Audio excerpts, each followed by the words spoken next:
Today we're going to look at one of the most budget-oriented new offerings from Acer when it comes to laptops.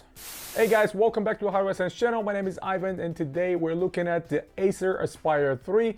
This is one of the most budget-friendly offerings from Acer that just came out with one of the latest Ryzen processors or SoCs. This one is with the Ryzen 3 7320U and combined with the Radeon 610M, which I was really curious how it's going to perform in some games. So we're going to see later in this video if this is compatible to anything lower budget, anything you can get for gaming. Right now around Black Friday, Cyber Monday, there's a lot of offerings around $500, $550 that you can get and still play some very competitive games on respectable frames. And is it worth getting this one if your gaming is your target? Now, personally, if I'm spending $400 for a laptop, I'm not going to be looking for it to play any games. And I know that I'm going to be stuck with browsing, some office work, and some entertainment. And this is exactly what the Aspire 3 is coming for. Now, as always, we're going to go over the unboxing, see what's inside the box, the initial setup. We're going to look at the internals. I'm going to open it and see if we can upgrade anything. We're going to run some tests, and at the end, we're going to talk about it in the conclusion. What's inside the box of the modest Acer Aspire 3, the new one? Let's see. We're going to open it real quick, but before that, here are the specs on the side listed. AMD Radeon 3 7320U. That's the latest Ryzen Mendocino. This is the Ryzen 3 version, and of course, there's a Ryzen 5 version, which is slightly more powerful. 40 watt-hour battery. We have 128 gigabytes NVMe storage, 8 gigabytes of LP DDR5 memory, clocked at 5500 megahertz. Unfortunately, I think this is soldered, but we're going to open it and see. We have 15-inch 1080p IPS screen, which is great. So once we open the box, we're going to see pretty much similar to a lot of the budget devices coming from Acer, a lot of the Chromebooks. We have some pamphlets over here, everything packed in recycled paper. On the right side, we have a little flap with a regular Mickey Mouse style cable that can be easily replaced. And we have a tiny charger, which is 45 watts by Chicone, super small. You'll see how small it is compared to my palm. Unfortunately, the biggest problem here is this. It's a barrel style charger and very, very thin, very flimsy. So you got to be extra careful. If you step on that while it's charging, this is going to break and stay inside the laptop. So I really dislike this sort of charging options because of how flimsy and easy to break they are. On the flip side, the cable is very thin, so it will be easy to transport if you're flying with it or going somewhere traveling. The whole package of charger and cable are very thin and light. In the bottom we have some FCC information and we have a quick start guide. So if I take the box out of the way, the laptop comes packed in the same quality, very soft cover that we saw on the even much more expensive gaming Acer Predator Helios 300. Really like these because you can pack your laptop in them and prevent any kind of scratches. What we're looking at here is entirely plastic body, but well designed and well looking. The top actually is very clean. We have a small Acer logo right on top, Aspire on the bottom, and I'm gonna go right away and say the biggest negatives for me are these rubber legs here. I mentioned in the previous videos of mine. Two of the Chromebooks I had in the past have that, and the one I'm using constantly, these broke off in a matter of a couple of weeks because how small they are, and they catch on tables and tablecloths and blankets and they break off easily. I would prefer if Acer did a hole all the way through, a rubber foot right here, but that's what they're sticking with, and I think that's a problem. If we look at the right side, we have Kensington lock, full-size USB 3, we have 3.5mm headphone jack and charging LED indications, nothing else. And on the left side, we have the charging port, we have USB-C. This is providing not only data, video output, but also can be used for charging. So keep that in mind. You don't have to be stuck with the barrel style charger. You can use your own USB-C charger to plug it right here. We have HDMI, which is 2.1, excellent. You can output 4K, and we have another full-size USB 3. So that's pretty much it. Nothing on the back other than the kind of large vent point right here. Nothing on the front as well.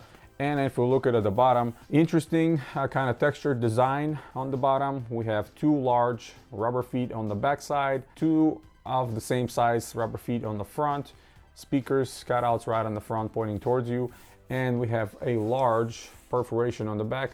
You can kind of peek and see the cooling solution, large fan, heat pipes. Of course, we're gonna open it and see what's inside. So overall, I think it looks great, much thinner than most budget laptops. Despite all the plastic body, it actually looks pretty stylish. It's pretty light, so you can throw that in the bag and travel with it if you want to. But what I'm really thinking about is this is a great laptop for maybe a student, somebody that just starting with computers, or maybe older relative, parents, something like that.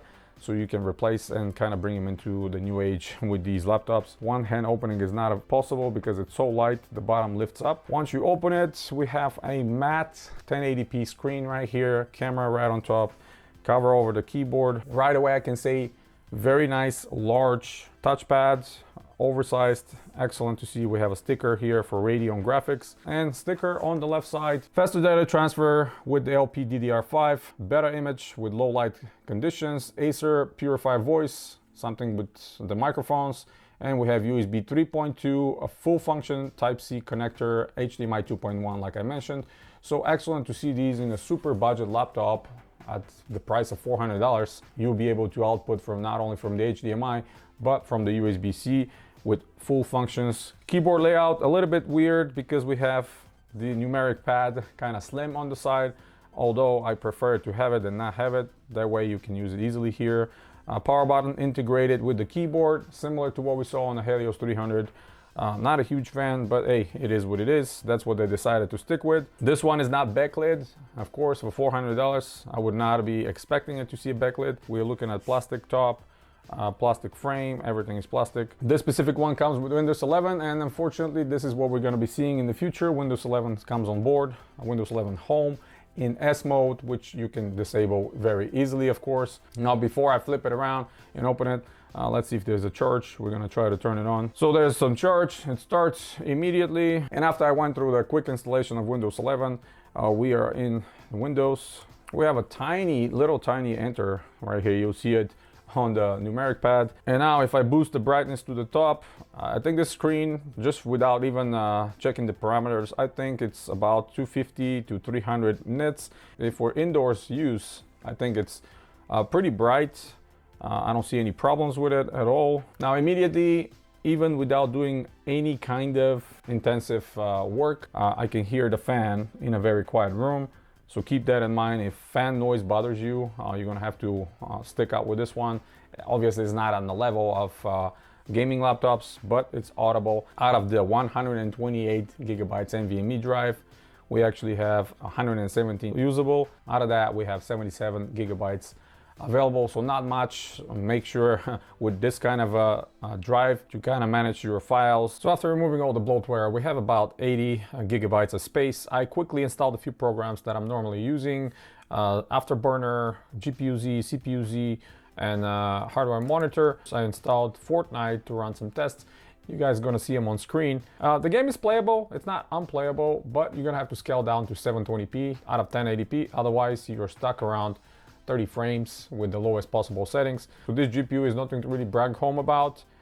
It's serviceable, it can be done, but of course there's much better alternatives out there for a couple $100 more if you want to do a little more serious gaming. Regardless, even after 30-40 minutes of gaming, the temperature didn't go over 70 degrees. So GPU 70 degrees, SoC is 58 degrees, and I have to say I'm pleasantly surprised of what I'm seeing as temperatures. It's not hot at all, and the fan is not super loud. It's not even close to the level of gaming laptops sound. So it's pretty silent compared to the normal gaming laptops. So I'm gonna go ahead and turn it off. I'm gonna flip it around. We're gonna open it and see what's inside and if we can upgrade any of the components. Now on the opposite side, we have 10 screws. They're all Phillips, same size.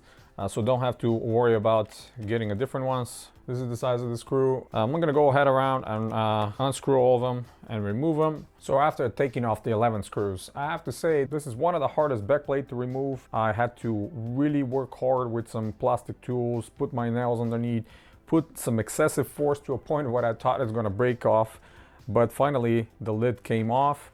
And as I was expected, there's not much to look under. The lid is plastic again, a lot of perforations, which is great to see. But if I take it to the side, you're gonna see the layout. What we have is a lot of empty space. So the motherboard is really tiny. We have a little supplementary one for the USB and the 3.5mm headphone jack. The battery right here, the 43 milliamp hour battery.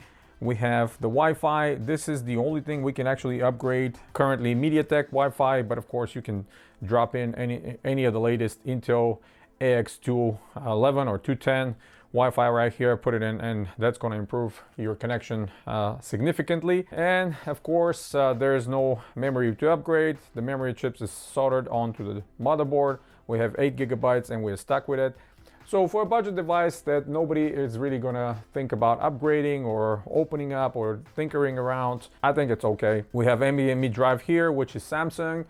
Kind of slow, you guys gonna see the speed, but if you want to upgrade it, this motherboard supports PCI Express 3 speed, so you can get a full-size 22x80 right here and replace it. This one is kind of a small chip on a bigger PCB, which is extending all the way back here. You can replace that easily with something you want. There are no additional storage, so if that 128 is not enough for you, you can just drop in whatever size you want. As a cooling solution, we have one copper heat pipe, very modest, but a huge one fan right here. That's why the temperatures are very good, and even during gaming and some tests, it doesn't go above 60 degrees Celsius and it doesn't produce a lot of noise. So people that prefer to be a little more silent, they're gonna really enjoy that. One little thing to mention here, and I'm very pleased to see, you see the charging port module is actually separated on a cable. So if you, for some reason, break this component, you break the cable, you'll be able to easily track down just a little module over here and replace it yourself instead of replacing the whole motherboard. If it's soldered in, that would have been a problem. I really don't see anything else that can be upgraded or work with. We have the speakers in the front right here on the side, a lot of space. They could have added a slot here for another NVMe drive, but that's not the purpose of this laptop. This is very budget oriented laptop. So what is offering here is kept to the maximum possible budget of under $400. I'm going to put the lid back on, and of course, we're going to talk about it in the conclusion. All right, conclusion time. And what do I think about the latest Acer Aspire 3? Well, I have to say, for the budget of $400, I'm not really disappointed of what this laptop is offering. Yes, you cannot upgrade the memory, you cannot upgrade the GPU, you cannot upgrade a lot of components inside, you cannot add an extra storage, but you have to remember, we're talking about $400 right here. What we can upgrade is the storage, which is regular NVMe drive, and we can upgrade the Wi-Fi card, which currently is MediaTek, but if you want something better, you can just drop it in easily and upgrade it. Well, fairly easily, because removing the bottom lid must be one of the hardest I've ever seen on any laptop. They really don't want you to open it and do anything about it. But yeah, it can be done. Now, obviously, the whole body is all plastic. There's no metal here. There's nothing high quality. But there's abundance of ports, especially considering the price. We have full-size USB ports, we have USB-C. They can be used not only for data transfer, video, but also charging as well. Speaking of charging, it comes with an old-style barrel charger, very small, that you can probably break easily if you step on or something like that, but that's not the end of the world because you can charge it through the USB-C, and in addition you can replace the small board that is responsible for the charging easily if you break it and something happens like that. The best part of this laptop is very light, very portable. The screen is great actually, 1080p IPS screen, matte, 250 to 300 nits. I think it's plenty bright for inside. It's plenty good for consuming media. It's good for browsing, doing some office work, and day-to-day tasks that most people that don't really concern themselves with gaming can just use it without any problem. Now being able to upgrade the memory, it's kind of a problem because, you know, in the future, especially with Windows 11, more and more resources are being used. So if you want to get more memory, that's not the model for you, because this one comes with a soldered DDR5 memory that it's only 8 gigabytes, clocked at 5500 megahertz, pretty fast. But again, it's only 8 gigabytes, so don't expect any miracles right here. And even normal tasks, half of the memory has been occupied by Windows, so it's definitely worth mentioning. Gaming, you guys saw Fortnite, even in the lowest possible settings at 1080p, you're not going to be able to get anything over 30 frames. So if you lower it to 720p, it's somewhat playable at 60 frames, but still, I'm not going to do it myself. Even if I'm traveling only with this laptop, gaming will not be my primary thought behind it. I would definitely stick with the media consumption, office, and just day-to-day work. With the 43 watt-hour battery inside, you're looking at around 5-6 hours if you're very frugal with your tasks of this work. So the battery is not exceptional as well. So everything is fine with this laptop. I have to say, just the keyword here, everything is fine. The screen is fine, the keyboard is fine. It's not amazing, but it's not the worst I've seen. You have numeric pad, which is great. The trackpad is nice and big, but again, it's plastic. You can output to multiple external monitors, but then what are you gonna do? Yeah, only for office, maybe Excel. You can utilize it that way. The cooling, it's active. It's doing very good job, but it's audible, you can hear it. Yes, not to the level of gaming laptops. It's not gonna sound like jet engines, but it's serviceable, it's good, it's well engineered. The camera is 720p for your Zoom and Skype calls. It's fine again. So I have to say, for $400, this laptop is good. Anybody that's just starting with computers, any students, any older relatives, maybe you wanna replace some existing old laptop or old desktop. I know a lot of folks are holding on to some very old hardware. You want to grab something like that to replace it and help them out. And the 15-inch screen will help them see things better instead of getting something smaller. And realistically, it's pretty light. They can even carry it anywhere they want and still use it. Some designer decisions from Acer that I'm not a huge fan of, those tiny small rubber feet on the back of the screen when you open it to kind of prop it off the surface. These probably gonna break off first. I'm just gonna warn you right now. So you gotta be very careful, but the rest of it, it's fine. That's pretty much it, guys. Hit the thumbs up if you like the video. Stay tuned to the channel. Subscribe if you're new.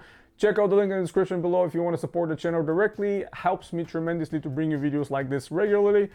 Next couple of videos will be very interesting. I'm gonna be doing full disassembly of some of those GPUs you guys see recently. We're gonna see how can we improve temperatures, reapply thermal paste, thermal pads and stuff like that. See what kind of results we're gonna get. And as always, guys, you guys have a wonderful day.